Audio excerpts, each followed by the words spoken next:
नमस्कार दोस्तों, मैं अजय मौर्य फिर से हाजिर हूँ आपके पास। दोस्तों, पिछली कहानी जो कि सीमा व्यास जी के ज़रिए लिखी गई थी, कहानी का शीर्षक था पीला पेन। तो दोस्तों, उसमें हमने देखा कि किस तरह लेखिका का तबादला उसके गांव की तरफ हो जाता है और गांव जाते वक्त वो उन पुरानी यादों में खो जाती है जिसको उसने बचपन में जिया था। और उन्हीं यादों में से एक उसकी बहुत प्यारी याद कि उसे बचपन में स्कूल समय में जो एक प्यारा सा एक लड़के से जो प्यार हुआ था उसके बारे में वो बता रही थी। और किस तरह वो सिर्फ एक दूसरे से कोई बात ना करके सिर्फ एक दूसरे से आंखों आंखों में ही अपनी बातें कह दिया करते थे। लेकिन कुछ समय के बाद लेखिका को पता लगता है कि उनके जो फादर हैं उनका तबादला शहर हो जाता है। तो आइए देखते हैं अब उससे आगे क्या होता है। कहानी का शीर्षक पीला पेन। चंद दिनों में मेरी सारी खुशियां काफुर हो गईं। अब उसे देखकर मेरा मन बैठ जाता। मैंने कई बार चाहा उससे बात कर लूं, उसे सब कुछ बता दूं, पर हिम्मत ही नहीं जुटा पाई।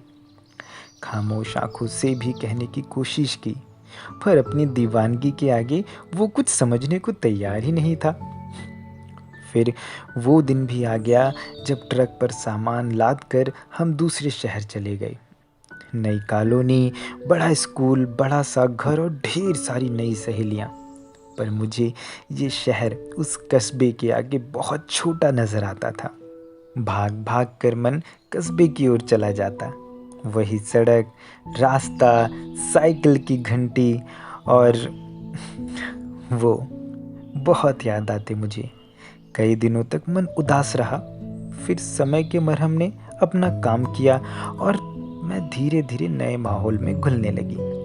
कभी कभी उस पीले पेन को निकाल कर पिछली यादों में चली जाती।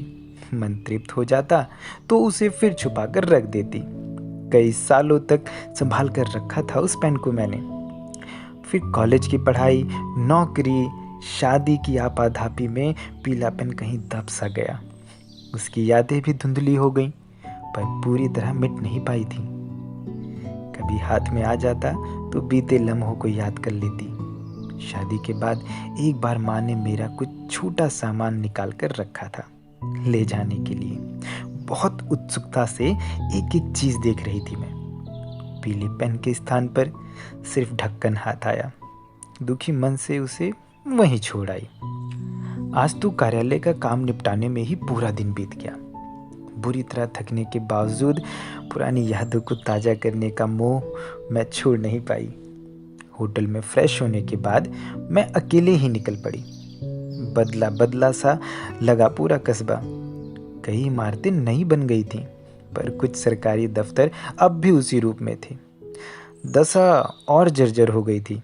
कुछ मकानों का नया रूप देखकर अच्छा लगा।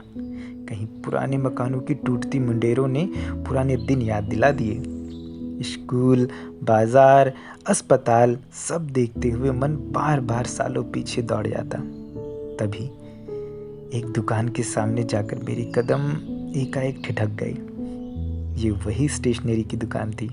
मैं खोई खोई सी सीढ़ियाँ चढ़ते हुए दुकान में पहुंच गई। यही कोई करीब 12-13 साल के लड़के ने मुझसे पूछा, क्या चाहिए मैडम?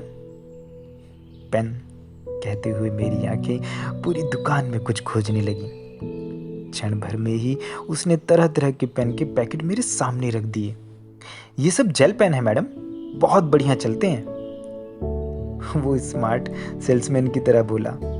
मैंने उससे इंक पेन का पूछा तो उसने धूल झाड़ते हुए एक पैकेट बड़ी निरस्ता से मेरी ओर बढ़ाया। मैंने झट से उसके हाथ से पैकेट लेकर खोला और फौरन एक पेन निकालकर कहा, यही यही पीला पेन चाहिए था मुझे, जल्दी से निकाल दो। कितने का है? मेरे उतावलेपन को समझने की कोशिश करते हुए उसने पेन निकालकर कहा, पेमेंट सामने काउंटर पर दीजिए मैडम। उसने काउंटर की ओर इशारा किया। मैंने नोट हाथ में लेकर काउंटर की ओर नजर डाली। अरे, ये तो वही लड़का बहुत बड़ा हो गया था। चश्मा भी लग गया था आंखों पर। उसने सिर उठाकर मेरी ओर देखा। मेरा दिल तेजी से धड़कने लगा। बिल्कुल कान के पास। कुछ क्षण देखते रहे हम एक दूजे को।